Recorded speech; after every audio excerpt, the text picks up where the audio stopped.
Hi అండి, అందరికీ నమస్కారం. నేనండి రజిత వెంకటరెడ్డి. ఏమిటంటే అండి, బ్రహ్మంగారు చెప్పింది కాలజ్ఞానంలో నిజమైతుంది కావచ్చండి.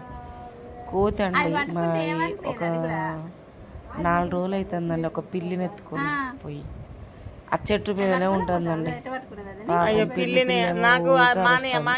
కోతి మాత్రం దాన్ని వదిలిపెట్టట్లేదు. 4 days నుంచి అట్లనే చెట్ల మీద ఎటు పోతే అటు దాని పిల్ల అనుకుంటాను, మరి ఈ పిల్లని పిల్లిని ఎత్తుకొని పోయిందండి. దానికి కాపల బిర్రగా పట్టుకొని కూర్చుంటాను. అది ఏడబోద్దోనని దాన్ని నెత్తి మీద చెయ్యేసి ఉంచుతుందండి. ఇట్లా ఎక్కడైనా జరిగిందా అండి? మాకైతే ఇది వింత అనిపిస్తుందండి. ఒక కోతి పిల్లని తీసుకొని పోయి సాధడం ఏందా అని చెట్టు మీద నుంచి మేమే సరే పిల్లిని వదిలిపెట్టి పోద్దేమో, సౌండ్ మారుద్దేమో చేస్తే అది మా మీదకే ఉరికొస్తుందండి. అసలు దాన్ని మాత్రం వదిలిపెట్టట్లేదు. అగో ఎటు పోయినా దాన్ని ఇట్లా మన చేతిలో పట్టుకొని అది అసలు పోతే దగ్గర గుంజుకుంటుంది. వామ్మో, మేము చాలాసేపు దాన్ని విడిపించడం కోసం 4 రోజుల నుంచి అట్లనే అవస్థ పడుతున్నాం. అయినా అది మంచిగా ప్రేమతో చేస్తుందండి. కానీ పాపం పిల్లికి కోతికి డిఫరెంట్ ఉంటుంది. అది బయట ఉంటే పాలు లేక చనిపోద్దేమోనని మాకు బాధ అవుతుందండి. ఇక దేవుని దయ వల్ల బ్రతుకుతో వీటి బంధం మాత్రం అట్లా ఉందండి.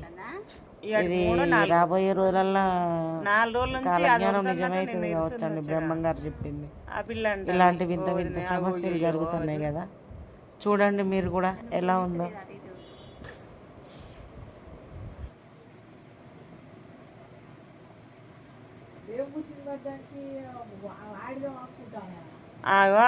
కోతి అవి చూసిన అక్క ఎట్లా పట్టుకుందా.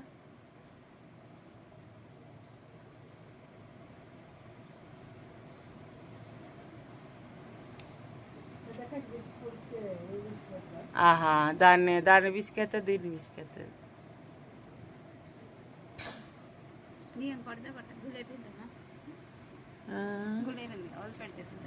వదిలిపెట్టే దాన్ని ఎత్తుకొని పోతుంది ఏమో. నువ్వు పుసుక్కున్నా మళ్ళీ దానికి దాకి దీనికి దాకినా కానీ మొన్న ఇలా పాటేళ్ళనే 100 కోతులు అట చుట్టుకున్నాయి అట.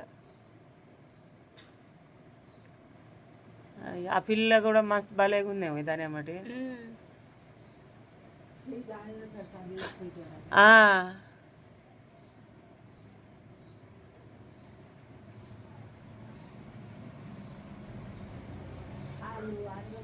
అది నీకేలా చూస్తుంది అక్క, ఏందో నువ్వు అటు చూస్తా అటు చూస్తుంది దొంగవాడి.